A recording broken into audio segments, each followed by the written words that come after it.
Ladies and gentlemen, welcome back to the very final segment of Mega Man The Wily Wars. This is part 1 of 2 parts of the Wily Tower section of the game, and this is something new that was brought in exclusively for the Wily Wars.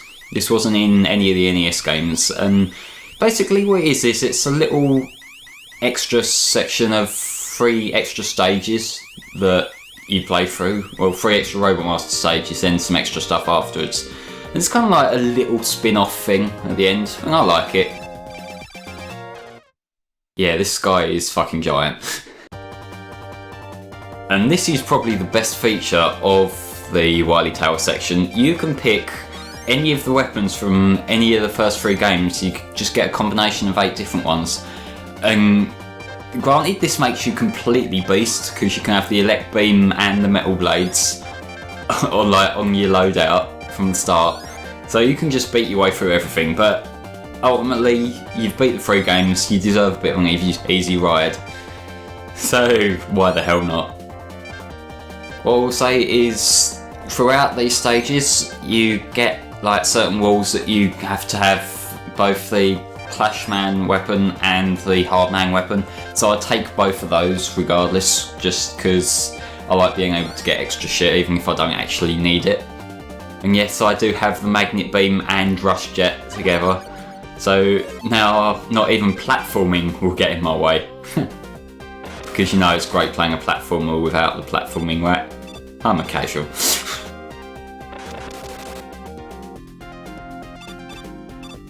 These levels, they borrow assets from all 3 different games, Mega Man 2 and Mega Man 3, and I really like that because it kind of mixes things up a little bit. Rather than just fighting the same enemies over and over, you get all different kinds of enemies. Like we got these things crawling on the floor, which were in Mega Man 3, and later on we'll get enemies from 1 and 2. And I just kind of like that. This is kind of a fan service type thing for fans of the first 3 games, I think. It's the kind of impression I get. There's like loads of extra little bits that you kind of appreciate more if you've played the other 3 games, which obviously at this point you will have, but you know what I mean. And these platforms can go fuck themselves, because that is so annoying to try and fight your way past. The 3 Robot Master stages in this portion of the game, basically, like the Robot Masters themselves, I believe are based off characters from Journey to the West, and I have no experience with that novel other than playing the first 2 chapters of Enslaved from Ninja Theory, so I kind of can't really comment too much on that, whether the robots make sense at all in that respect, but it's just a neat little reference, I think. I should probably get back to playing Enslaved at some point because it seems like a cool game, but I just never really got far into it. It's obviously not closely tied to the novel, but it's a futuristic post-apocalyptic type take on it, which, yeah. Now, one problem I'm noticing with this level design here, well, not particularly the level design, but the visuals, is them green things in the background. It looks like you can land on those. It's very difficult to distinguish what is platform and what's background, and that's something that is not really a great problem once you know the level, but it's still something I would rather than change the colour of certain things just to avoid confusion with.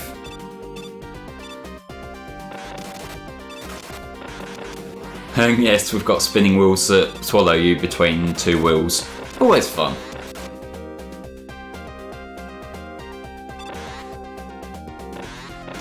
And these guys, they're like from the final section of Mega Man 3 where you're getting close to the boss rush, really, aren't they? So it kind of feels weird to see them just in a regular level, just acting as normal enemies. But yeah, as you can see there, we've got a Hardman thing to break, so if you didn't have Hardman's weapon now, if you picked a different weapon instead, you wouldn't be able to get this life here, which, given this is a no-death run, it's kind of pointless me going out of my way to get a life, but still. Before I show it off. Now I should say, although there were like a few restarts in this, as I normally do when I'm recording footage, this was my first time playing through Wily Tower.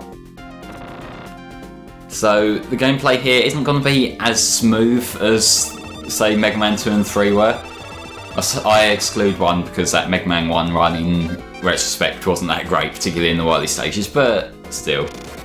Anyway, this guy, I'm not too sure if there are any other weaknesses that work better, but I find the bomb weapon here does a good job of taking him out, and because he's got 2 health bars, and I think he's the only guy in the game that does, you kind of want to get as much damage done to him in each hit as you can, so just throw the fuckers at him, and it'll kill him after too long. And I nearly died there. Because I'm so great at staying safe in games, you know?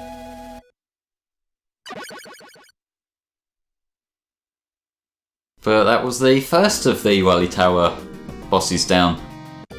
Because there's only 3 of them, this section feels like it goes really quickly. Now, this guy, the water guy, I don't know what Mega Water S is meant to mean, but I think his stage, from a visual perspective, is probably my favourite of the 3 Robot Master stages. This kind of reminds me sort of Green Hill Zone actually, if you like look at the background there from Sonic 1.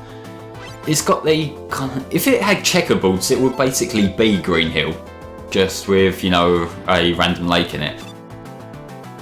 But now we've got like the enemies from Bubble Man stage, so now we're borrowing assets from 2. And there's actually quite a few sections in this stage that seem to be in reference to Bubble Man stage, because we've got the water physics with the low spikes that you want to be careful not to jump too high into.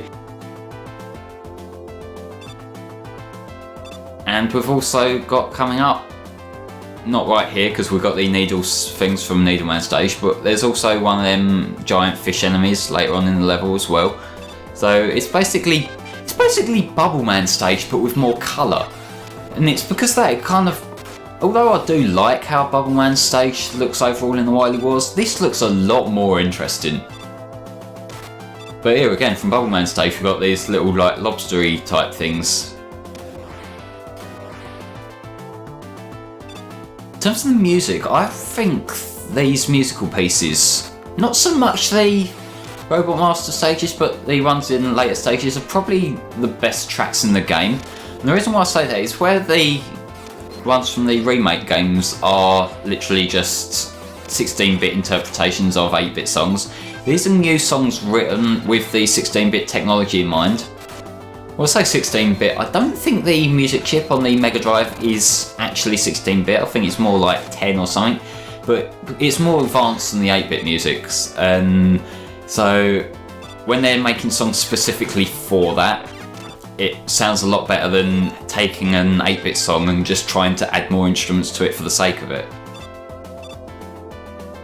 And I think I explained that really horribly, but I think you get the gist.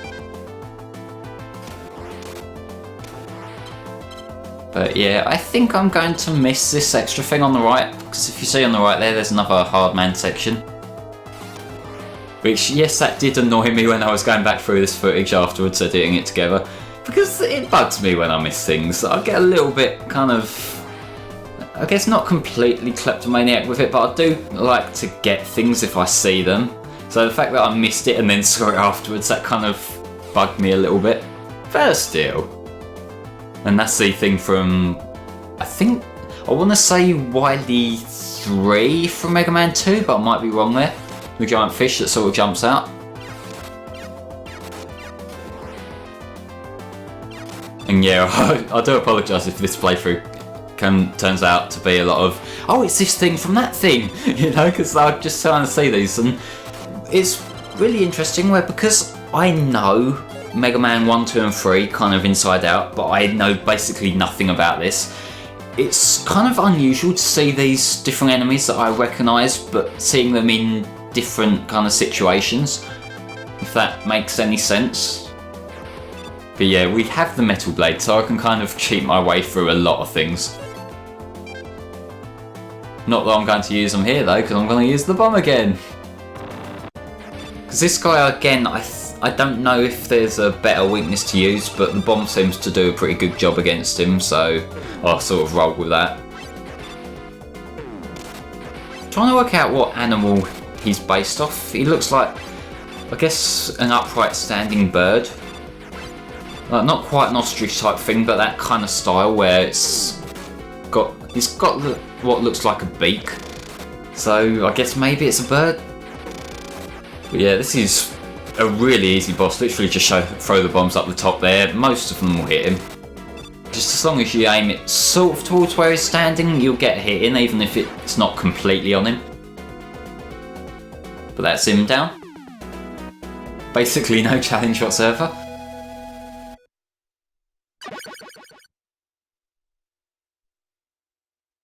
And I have kind of gone in these bosses a slightly different order to how they appear on the screen, just because I know from playthroughs and footage I've seen of other people playing this game that most people would just start at the top and go through. So I thought I'd do it a little bit different. Not completely, because I'm fighting the same bosses, but you know, just change it up a little bit, it doesn't really hurt.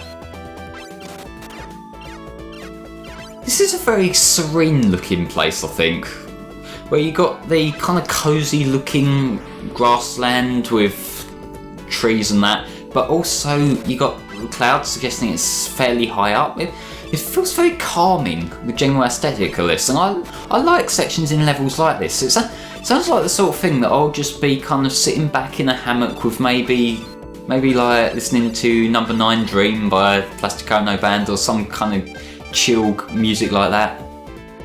Maybe if you want to go with game sort of music, maybe Sky Sanctuary, that sort of thing. It's very calming for a game about shooting robots as a robot.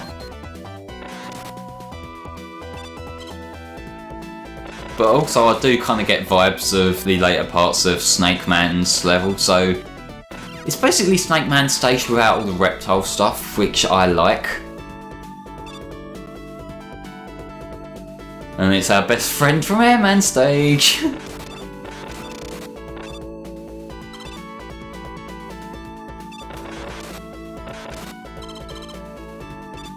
And I know this is more based on the NES games, obviously, because it's based on remakes of those games, but I'm actually getting a lot more of a Sting Chameleon vibe from these inside sections. And I guess because that's from Mega Man X, which is a 16-bit game, so it's got a similar kind of visual style in general. But this, it really feels like I'd see Sting Chameleon up in a tree swinging around, like getting ready to throw shit at me. Let that be a summary of how overpowered the metal blades are. Them things that took me a few hits in Mega Man 3, just shot through them in one hit with a metal blade. That's one powerful as fuck weapon. And it's the Hammer Brothers guys. I'm not even going to waste my time with them, just jump into them and use the invincibility frames, that'll do the job.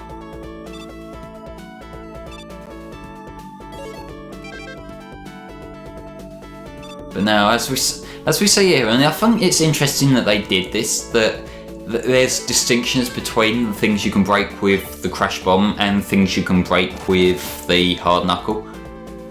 Because that one you need the Crash Bomb, as far as I know, you need the Crash Bomb to break into it, so like you can't just have one of them through the whole game and just make do with that.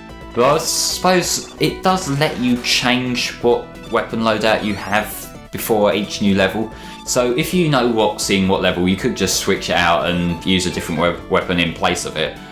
But I couldn't really be bothered to change the weapons that much, so I've just kind of got a fairly comfortable loadout to use and roll with it throughout the whole thing, except for one little change I make in part 2 of the Wily Tower. But we'll get to that when we get to it. Now I'm seeing these guys from Top Man stage in Mega Man 3. And this feels a much more kind of organic environment for enemies that are riding a kind of digger thing. Because in Mega Man 3 in Top Man stage, they're inside a base. It makes me think, what is there to kind of push around or dig inside a techno base? There's not really much, is there? So why has they got that? Now time for the boss.